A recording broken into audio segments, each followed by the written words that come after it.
নবম শ্রেণীর মানবিক বিভাগের প্রিয় শিক্ষার্থীবৃন্দ, তোমাদের আজ ভূগোল ও পরিবেশ বিষয়ের সপ্তম অধ্যায়ের জনসংখ্যা নিয়ে আলোচনা করব।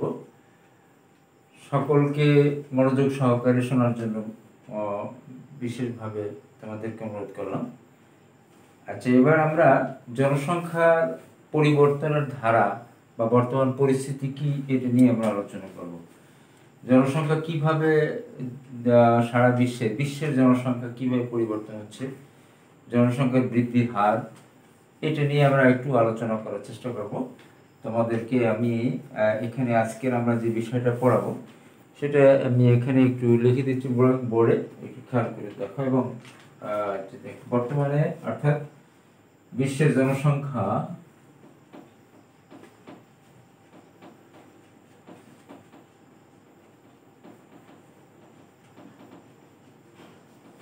পরিবর্তনের ধারা।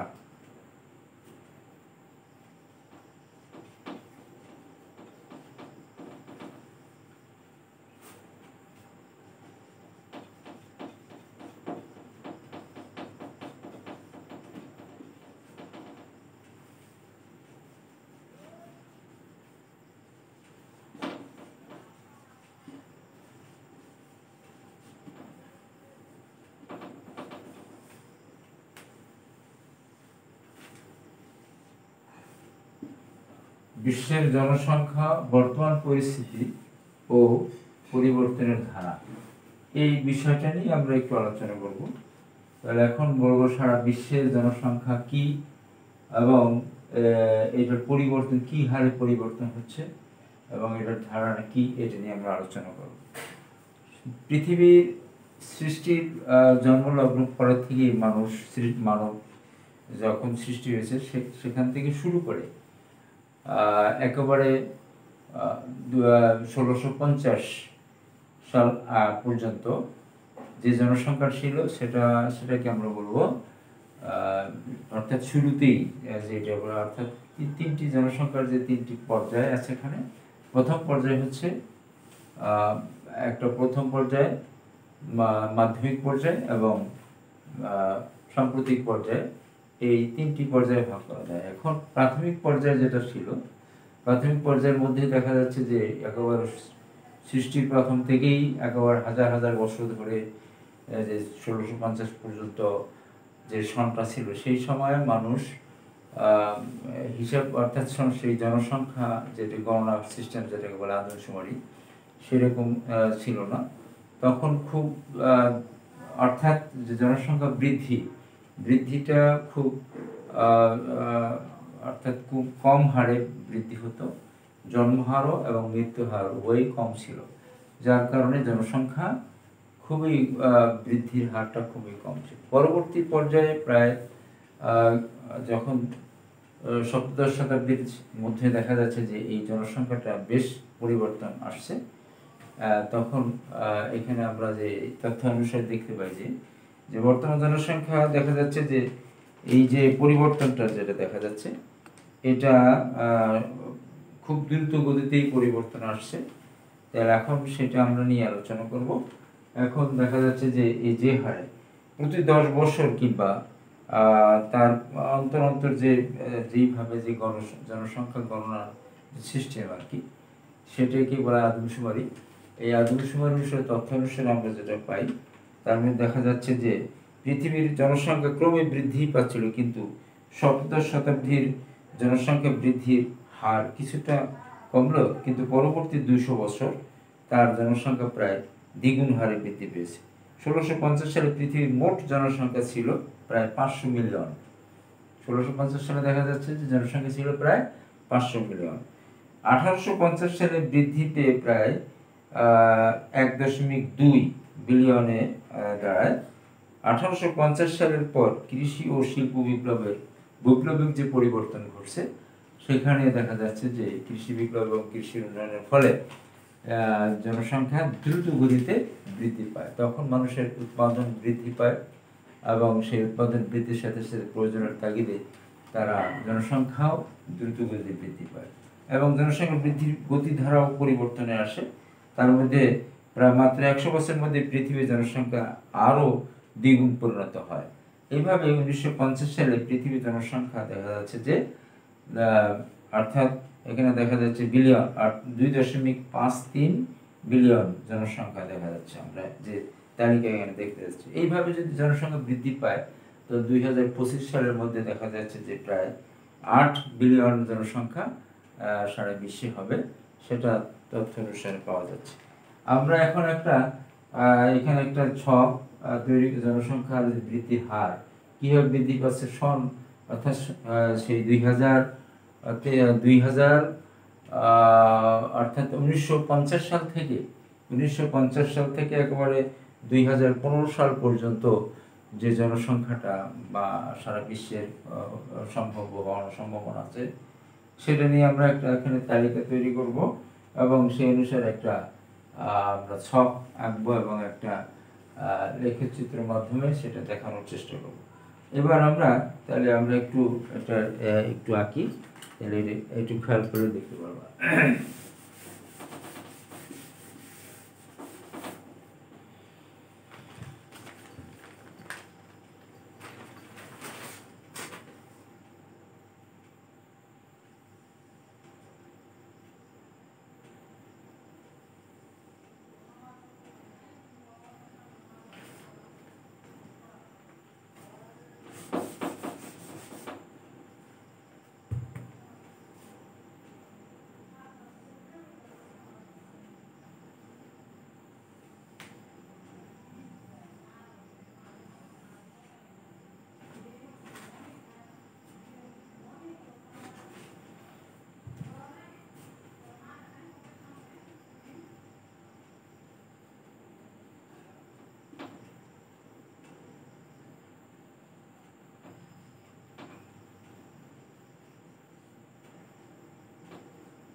আর এখানে একটা ছক আমরা এখানে তৈরি করলাম যে সাল 1950 সাল থেকে শুরু করে 1950, 1960, 70, 1980, 1990, 2000, 2010, 2015। তাহলে এখানে জনসংখ্যার বিলিয়ন, কত বিলিয়নের সারা পৃথিবীর মধ্যে জনসংখ্যা কত বিলিয়ন এখানে দেখা যাচ্ছে যে 1950 সালে জনসংখ্যা ছিল 2.53 বিলিয়ন, 1960 সালে 3.03 বিলিয়ন, 1970 সালে 3.69 বিলিয়ন, 1980 সালে 4.45 বিলিয়ন, 1990 সালে 5.32 বিলিয়ন, 2000 সালে দেখা যাচ্ছে যে 6.13 বিলিয়ন, 2010 6.92 বিলিয়ন, 2015-তে যেটা হয়ে গেছে 2015-তে 7.35 বিলিয়ন। এইভাবে এটা আমরা জনসংখ্যা যে বিলিয়নের দেখানো হয়ে গেছে এখন এটা একটা লেখচিত্রের মাধ্যমে আমরা এখানে লেখচিত্রটা অঙ্কন করব এবং সেটা লেখচিত্রটার মাধ্যমে আমরা সেটা দেখানোর চেষ্টা করব, অর্থাৎ যে হারে সাল এবং আমরা এটা যে আনলাম, এটা একটা আমরা ছবি এঁকে নিই এখানে।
এখানে আমরা এখন এবার আসতেছি আমরা এই একটু খেয়াল করলে হবে। এইখানে এই যে 1 থেকে 10 পর্যন্ত এখানে উলম্ব অক্ষ, উলম্ব অক্ষের মধ্যে এখানে দেওয়া আছে 1 থেকে 10 পর্যন্ত, আর এটাকে বলা হয় অনুভূমিক রেখা বা অনুভূমিক অক্ষ। অনুভূমিক আমরা অক্ষ বলতে পারি এখানে, অনুভূমিক অক্ষ।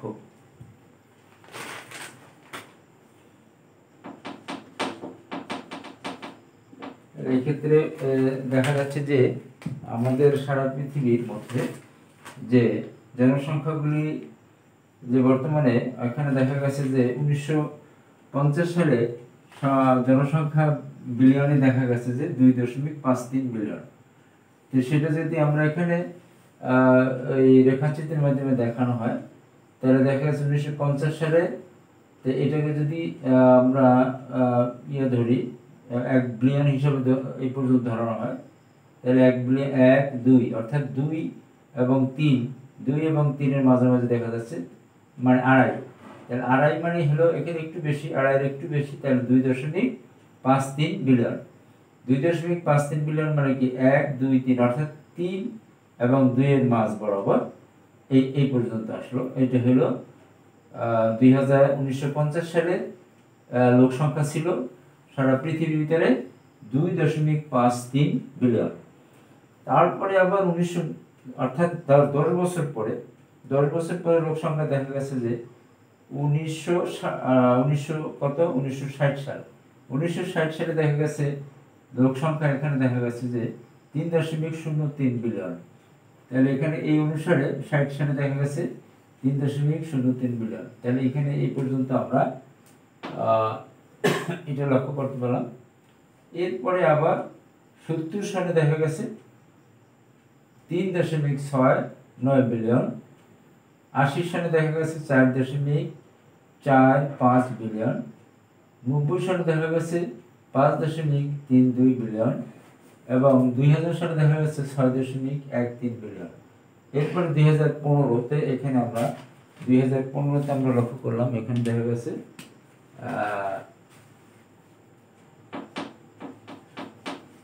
2010-এ দেখা গেছে এখানে 6.92 বিলিয়ন। এইভাবে আমরা দেখা যাচ্ছে যে এটা দিয়ে সন এই অনুভূমিক অক্ষ দিয়ে অর্থাৎ এই সালটাকে বোঝানো হয়েছে বা সনকে বোঝানো হয়েছে। আর উলম্ব অক্ষ যেটা, এই উলম্ব অক্ষ দিয়ে এখানে জনসংখ্যা, এটাকে জনসংখ্যা বোঝানো হয়েছে। এই অক্ষ দিয়ে জনসংখ্যা বোঝানো হয়েছে, এটা দিয়ে অনুভূমিক অর্থাৎ সেটা দিয়ে সনকে বোঝানো হয়েছে। সেইভাবে যদি আমরা রেখাচিত্রের মাধ্যমে প্রকাশ করি তাহলে এক্ষেত্রে এইটার সাথে এটার মিল করে দেখা যাচ্ছে জনসংখ্যা, বিশ্বের জনসংখ্যা 10 বছর অন্তর অন্তর যে পার্থক্যটা হয়েছে সেটা আমরা লক্ষ্য করতে পারি এবং কি পরিমাণ জনসংখ্যা হয়েছিল সেটা আমরা খেয়াল করতে পারি। এবারে জনসংখ্যার পর্যায়কে 3টি ভাগে ভাগ করা যায়। প্রাথমিক পর্যায়, তাহলে আমরা একটু লক্ষ্য করি পর্যায়টা 3টা আছে। 1 নম্বর হলো প্রাথমিক পর্যায়, প্রাথমিক পর্যায়। 2টি হলো মাধ্যমিক পর্যায়,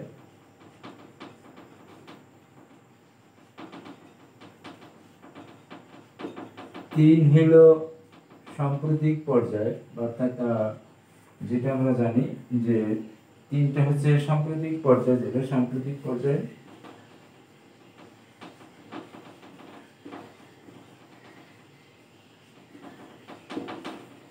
এবং সাম্প্রতিক পর্যায়টাকে আবার 2 ভাগে ভাগ করছে, একটা উন্নয়ন উন্নত আর একটা অনুন্নত, অর্থাৎ জনসংখ্যা সেভাবে ভাগ করছে আমরা জানি।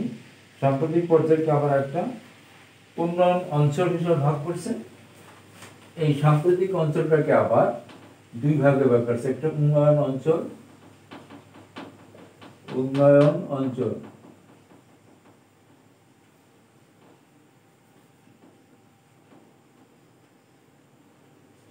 আর একটা হচ্ছে অনুন্নত উন্নয়নশীল অঞ্চল।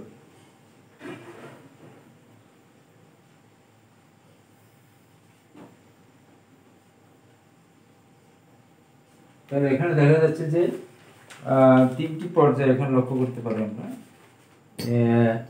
যেমন প্রাথমিক পর্যায়টা কি, মাধ্যমিক পর্যায় কি, অর্থাৎ জনসংখ্যা প্রাথমিক পর্যায়ে কীরকম ছিল, মাধ্যমিক পর্যায়ে কীরকম, এবং সাম্প্রতিক পর্যায়ে কি অবস্থায় আছে। সাম্প্রতিক পর্যায়টা আবার একটা উন্নয়ন অঞ্চল হিসেবে চিহ্নিত করেছে সারা ওয়ার্ল্ডের মধ্যে, আর এটা হচ্ছে উন্নয়নশীল অঞ্চল।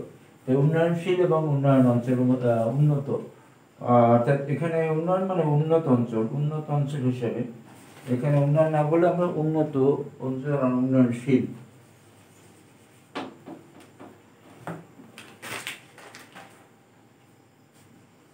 উন্নত অঞ্চল আবার উন্নয়নশীল অঞ্চল দুটোর মধ্যে এখানে কিছুটা পার্থক্য আছে।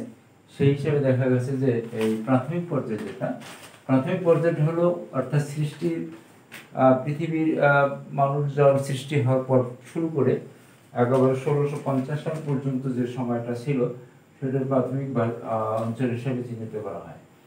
এরপরে প্রাথমিক অঞ্চলটায় সাধারণত দেখা যাচ্ছে যে মানুষ যে অবস্থায় ছিল, যেহেতু জন্মহার মৃত্যুহার উভয় বেশি ছিল, যার কারণে লোক সংখ্যা অনেক কম, অর্থাৎ বৃদ্ধির হারটা খুব কম ছিল। কারণ চিকিৎসা ব্যবস্থার বিজ্ঞানের উন্নতির তখন ছিল না প্রাথমিক যুগে, যার কারণে মানুষ জন্ম হলেও সেই জন্মটা মানুষ অনেকেই মৃত্যুর হারটা বেশি ছিল, যার কারণে হারটাও কম ছিল। সেই জন্য দেখা যায় যে জনসংখ্যা বৃদ্ধির হার কম ছিল সেই কারণে। এরপরে 2 নম্বরটা হচ্ছে মাধ্যমিক পর্যায়ে যেহেতু মানুষ কিছুটা পরিবর্তন হয়ে আসছে, শিক্ষা দীক্ষায় কিছুটা বিজ্ঞানের ফলে একটু ধারাটা পরিবর্তন হয়ে আসছে, যে কারণে সেখানে হঠাৎ আবার 10 বছরের অন্তরালে আমরা এটা লক্ষ্য করতে পারি যে এখানে 1950 সালে ছিল 2.53। এরপরে দেখা গেছে যে তার 10, 20, 30 অর্থাৎ 1970 বা 1980 দেখা গেছে যে একেবারে প্রায় তার ডাবল হয়ে গেছে। এখানে দেখা গেছে যে 2.53, কিন্তু এখানে দেখা গেছে 1980 সালে দেখা গেছে যে 5.32। তাহলে এইটা ডাবল হয়ে গেল। তাহলে দেখা গেছে কয় বছর, 10, 20, 30 অর্থাৎ 30-40 বছর পরে দেখা গেছে তার জনসংখ্যা দ্বিগুণ হয়ে গেল। সেই জন্যই যে পর্যায়ক্রমে জনসংখ্যাটা খুব দ্রুত গতিতে বৃদ্ধি পেয়েছিল। এখন বর্তমান যেটা আছে সেটা সাম্প্রতিক পর্যায়ের মধ্যে দেখা যাচ্ছে যে এখন উন্নত দেশ এবং উন্নয়নশীল দেশ। উন্নত দেশের জনসংখ্যা বৃদ্ধি খুব কম, অর্থাৎ তারা শিক্ষায় দীক্ষায় অনেক উন্নত, যার কারণে তারা জনসংখ্যা তারা খুব অর্থাৎ একটি সুন্দর সুখী সমৃদ্ধির একটা জীবন গড়ার জন্য তারা সাধারণত ওই ধরনের ছোট সংসার হিসেবে তারা নিতে চায়। যেই কারণে উন্নত দেশগুলিতে সাধারণত জনসংখ্যা স্থিতি অবস্থায় থাকে অথবা একেবারে কম জনসংখ্যা দেখা যাচ্ছে সেখানে। কিন্তু বর্তমানে এখন এরপর আবার উন্নয়নশীল দেশগুলি সাধারণত সেখানে জনসংখ্যা দ্রুত বৃদ্ধি পায় এবং সেখানে জনসংখ্যা বেশি হয়। এর কারণ হচ্ছে সেখানে এখনো অর্থনৈতিক সমস্যা থাকতে পারে, তারপরে সামাজিক বিভিন্ন সমস্যা থাকতে পারে। বিভিন্ন কারণে এই উন্নয়নশীল দেশটায় এবং উন্নত দেশের মধ্যে জনসংখ্যা অনেক পার্থক্য লক্ষ্য করা যায়। তাহলে আমরা এই তিনটা প্রাথমিক পর্যায়ে, মাধ্যমিক পর্যায়ে এবং সাম্প্রতিক পর্যায়ে তিনটা ওই জনসংখ্যার বৃদ্ধি নিয়ে আলোচনা করলাম। এখন আমরা এবার দেখব যে কিভাবে জনসংখ্যা পরিবর্তন হচ্ছে। জনসংখ্যা জন্ম মৃত্যু অভিবাসনের কারণেও জনসংখ্যা বৃদ্ধি পাচ্ছে। এগুলি আমরা জনসংখ্যা পরিবর্তন প্রক্রিয়া হিসেবে আমরা দেখতে পাই। বিভিন্ন কারণে জনসংখ্যার ভিন্নতা লক্ষ্য করা যায়। যেমন জনসংখ্যা বিভিন্ন কারণে এটা ভিন্ন পর্যায়ে বিভিন্ন রকম হয়ে থাকে। যেমন বৈবাহিক অবস্থার বৈশিষ্ট্য, বৈবাহিক অবস্থার কারণে বহু বিবাহ, বাল্য বিবাহ, বৈবাহিক সম্পর্কের কারণে দেখা যাচ্ছে জনসংখ্যা বৃদ্ধি পাচ্ছে। কারণ শিক্ষা দীক্ষায় যে অঞ্চলগুলি সাধারণত শিক্ষিত, তারা একটা বৃহৎ পরিবারের যে কুফল সে সম্পর্কে তারা হয়তো বুঝতে পারে না। আর এই যদি শিক্ষিত পরিবার হয় তাহলে শিক্ষিত তাকে শিক্ষা দিকে উন্নত হলে এটার বৃহৎ পরিবারের যে কুফল সেটা সম্পর্কে তারা যা ভালো করে জানে, সেই কারণে একটা ছোট পরিবার তারা কামনা করে। সেই কারণে ওই জনসংখ্যা বৃদ্ধিটা কিছুটা ভিন্নতা লক্ষ্য করা যায়। এবং শিক্ষা দীক্ষা এই জন্য এই দেশে যে দেশ যত উন্নত, যত শিক্ষিত সেই দেশ তত উন্নত। সেই জন্যই দেখা যাচ্ছে যে আমাদের কর্মক্ষম অর্থাৎ বয়স বেঁধে, যেমন 0 থেকে বিশ্বের বিভিন্ন দেশে লক্ষ্য করা যায় 18 বছর পর্যন্ত এটা পরনির্ভরশীল, এই যে মানুষ জনসংখ্যা পরনির্ভরশীল, 18 বছর পর্যন্ত পরনির্ভরশীল। এরপরে আবার 65 বছরের উপরে যারা 65 অর্থাৎ 65 বছরের উপরে যারা সেই বয়সের লোক সংখ্যাও পরনির্ভরশীল হয়ে থাকে। আর এই 18 বছরের পর থেকে 65-60 বছর পর্যন্ত যে লোক সংখ্যা, সেখানে দেখা যাচ্ছে তারা কর্মক্ষম ব্যক্তি হিসেবে চাকরিতে বা বিভিন্ন কর্মক্ষেত্রে তারা নিয়োজিত থাকে, কর্মক্ষম ব্যক্তি হিসেবে তারা চিহ্নিত। সেই কারণেই ওইখানেও জনসংখ্যার অবস্থা, তাদের যে তাদের স্বাচ্ছন্দ্য জীবনযাপন করার ক্ষেত্রে এখানে বিশ্বের বিভিন্ন জায়গায় লক্ষ্য করা যায়। সেই জন্যই কর্মক্ষম ব্যক্তি এবং পরনির্ভরশীল ব্যক্তির মধ্যে কিছুটা পার্থক্য লক্ষ্য করা যায়। সেই জন্য আমরা যেমন আছে পেশাগত দিক থেকে অনেক যারা সাধারণত জনসংখ্যা বৃদ্ধির ভিন্নতা যে জিনিসটি লক্ষ্য করলাম, পেশাগত দিক থেকে যারা একেবারে কৃষক বা জমি চাষ করে, ধান উৎপাদন করে, সেক্ষেত্রে তাদের জীবনযাত্রার মান আর একটা শিক্ষিত পরিবারের জীবনযাত্রার মান বেশ কিছু পার্থক্য লক্ষ্য করা যায়। সে কারণে জনসংখ্যা কম বেশি হতে পারে। এরপরে আবাসিকতা অর্থাৎ শহরের জীবনযাপন আর গ্রামের জীবনযাপনের মধ্যে অনেক পার্থক্য। এই আবাসিকতার কারণেও দেখা যাচ্ছে যে জনসংখ্যা বেশি বা কম হয়। এরপর আছে এই জনসংখ্যা যেরকম বৃদ্ধির হার এবং মৃত্যুর হার। মৃত্যুর হারটাও কারণে মৃত্যুর হার যদি বেশি হয় তাহলে সেক্ষেত্রে জনসংখ্যা অটোমেটিক হ্রাস পাবেই, তাই না? সেই জন্যই আমরা বলবো যে জনসংখ্যা উন্নত চিকিৎসা ব্যবস্থা থাকলে জনসংখ্যা মৃত্যুর হার কম থাকে, জনসংখ্যা বৃদ্ধি পেয়ে থাকে। আর জনসংখ্যা মৃত্যুর হার যদি বেশি হয় তাহলে সেখানে জনসংখ্যা মন্থর গতিতে বৃদ্ধি পায়। যাই হোক, এখন গ্রাম অঞ্চলে সাধারণত মৃত্যুটা ভিন্ন ধরনের হতে পারে বিভিন্ন কারণে। যেমন এখানে প্রাকৃতিক দুর্যোগ যদি থাকে তাহলে সেক্ষেত্রে মানুষের মৃত্যুর হারটা বেশি লক্ষ্য করা যায়। দুর্যোগ, বন্যা, খরা, তারপর জলোচ্ছ্বাস ইত্যাদি কারণে মানুষ অনেক মৃত্যু হয় অনেকে। সেই জন্য জনসংখ্যাটা একটু কম লক্ষ্য করা যায়। যুদ্ধ এবং সাম্প্রদায়িক দাঙ্গা যদি থাকে তাহলে সেই ক্ষেত্রেও অনেক মানুষ মৃত্যু হয়, সেখানে জনসংখ্যা কিছুটা হ্রাস পায়। আর এক দেশ থেকে আর এক দেশের মানুষ যখন বসনের কারণেও সেখানে হয়তো দাঙ্গা হাঙ্গা লেগে গেছে, এক দেশ থেকে আরেক দেশ মানুষ চলে যায়, সেই ক্ষেত্রে জনসংখ্যা হ্রাস পায়। আর এছাড়া আছে প্রাকৃতিক দুর্যোগ এবং মহামারী প্রাদুর্ভাবের কারণেও মানুষের মৃত্যু হয়ে থাকে, রোগ ব্যাধি বিভিন্ন রকমের হয়, সেই কারণেও মানুষের মৃত্যু হয়ে থাকে। যাই হোক, আমি আজকে তোমাদের যে বিষয়টা আলোচনা করলাম সেটা জনসংখ্যা বৃদ্ধির কারণ এবং বিভিন্ন পর্যায়ে অর্থাৎ পরিবর্তনটা লক্ষ্য করলাম, কি কি পর্যায়ে বা কি ধাপে কি ধরনের লোক জনসংখ্যা বৃদ্ধি হয়েছিল। আমরা একটা ছকের মাধ্যমেও দেখালাম, একটা লেখচিত্রের মাধ্যমে আমরা এই সন অনুসারে কোন সনে কি পরিমাণ কতটুকু জনসংখ্যা বৃদ্ধি পেয়েছিল সেটা আমরা লক্ষ্য করলাম। তাহলে আজকে আমরা এখন এরপরে এই চ্যাপ্টার থেকে আমরা যেটুকু বুঝতে পারলাম, জানলাম, সেটা আমরা একটু লক্ষ্য করব।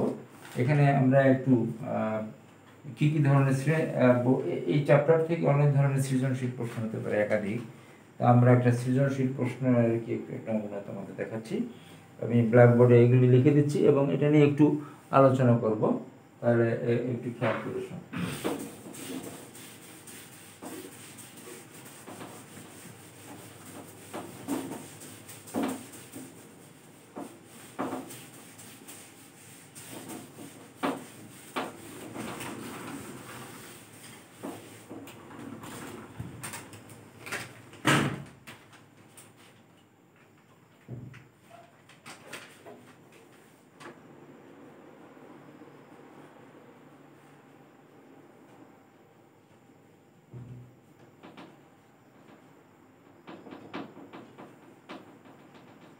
উদ্দীপক সাধারণত উদ্দীপক থাকবে, উদ্দীপক হয়তো কিছু লেখা থাকতে পারে, সেই উদ্দীপক ছাড়াই আমি প্রশ্নগুলো দিচ্ছি, তাহলে একটু খেয়াল করে লিখে বুঝতে পারবা। 1 নম্বর হচ্ছে জ্ঞানমূলক প্রশ্ন, যেমন এখানে আছে 1950 সালে পৃথিবীর মোট জনসংখ্যা কত ছিল?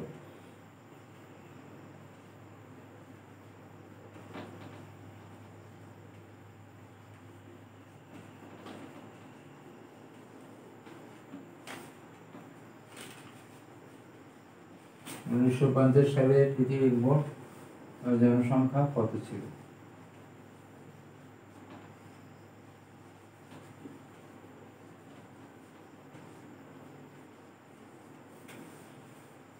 এটা হলো ক।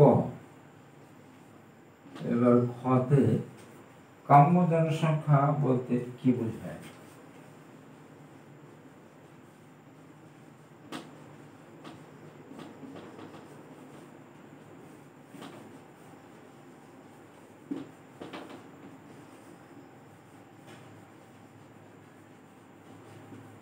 কাম্য জনসংখ্যা বলতে কি বোঝায়? এরপরে এটা হতে পারে বা কেন, অর্থাৎ এই বিভিন্ন ধরনের কি এটা ধরনের জ্ঞান অনুধাবনমূলক প্রশ্ন হতে পারে। ঘ, এটা একটা উদ্দীপক থাকলো, যে উদ্দীপকটা হচ্ছে একটা গ্রামের কৃষক তার জীবনযাত্রার, সে দিন আনে দিন খায়, তার জীবনের শুধু উৎপাদন নিয়েই তার ব্যস্ত থাকে, এটা নিয়ে একটা কিছু লেখা ছিল, এটা উদ্দীপক। সেখান থেকে প্রশ্ন হতে পারে এরকম যে জনসংখ্যা বৃদ্ধির জন্য একজন গ্রামের কৃষক জনসংখ্যা বৃদ্ধির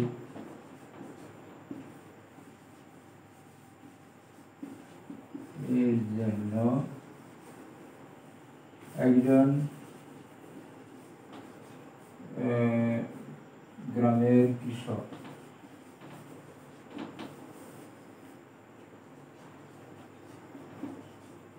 কি ধরনের চিন্তা চেতনা থাকতে পারে ব্যাখ্যা করো।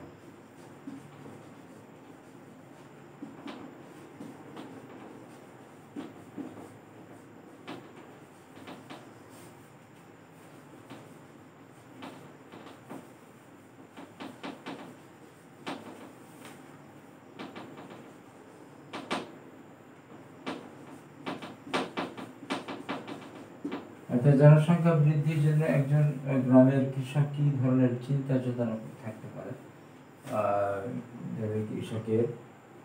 কৃষক কি ধরনের চিন্তা চেতনা বা থাকতে পারে বা করতে পারে, সেটা ব্যাখ্যা করে কি ধরনের চিন্তা থাকতে পারে। আচ্ছা, গেল। এরপর আছে বর্তমান বিশ্বের জনসংখ্যা যে হারে বৃদ্ধি পাচ্ছে, সেটা ভবিষ্যতে এটাকে যদি নিয়ন্ত্রণ না করা হয় একটা ভয়াবহ রূপ ধারণ করতে পারে। এ নিয়ে তোমার নিজের চিন্তা চেতনার উপরে ব্যাখ্যা করো, অর্থাৎ উদ্দীপকের আলোকে বিশ্লেষণ করো। তাহলে আমরা এখানে এই প্রশ্নটা আমরা লিখলাম, এই প্রশ্নটা এই ধরনের আলোচনা করতে। এখন আমরা দুটো প্রশ্ন নিয়ে একটু আলোচনা করবো, কারণ এইগুলি খুবই সহজ। যে চিন্তা চেতনা গ্রাম অঞ্চলের মানুষের কি থাকে, জনসংখ্যা বৃদ্ধির কুফল সুফল সম্পর্কে তারা হয়তো জানে না, সেই জন্যই তারা তাদের চিন্তা চেতনা অন্যরকম থাকতে পারে। আর এই দুটো প্রশ্ন নিয়ে আমরা আলোচনা করবো। 1 নম্বর হলো 1950 সালে পৃথিবীর মোট জনসংখ্যা, এটা আমরা তো কিছুক্ষণ আগে আলোচনার মাধ্যমে আমরা ছক আকারে যে দেখাইছিলাম, সেখানে আমরা উত্তর পেয়েছিলাম যে 2.53 বিলিয়ন যে জনসংখ্যা যেটা ছিল, সেটা আমরা অবশ্যই লক্ষ্য করতে পারি। তাহলে এখানে আমরা 2.53 বিলিয়ন জনসংখ্যা ছিল 1950 সালে পৃথিবীর মোট জনসংখ্যা। এইখানে 2 নম্বর প্রশ্ন, 2 নম্বর উত্তরের প্রশ্নতে কাম্য জনসংখ্যা বলতে কি বুঝো? কাম্য জনসংখ্যা হচ্ছে একটি দেশের জনসংখ্যা তার জনসাধারণের মাথাপিছু আয়ের উপর এবং সেই দেশের যে ভূমির উপরে নির্ভর করে যে ধরনের জনসংখ্যা থাকা হয় বা কামনা করা হয়, সেই যে ধরনের জনসংখ্যা সেটাকে আমরা কাম্য জনসংখ্যা বলি।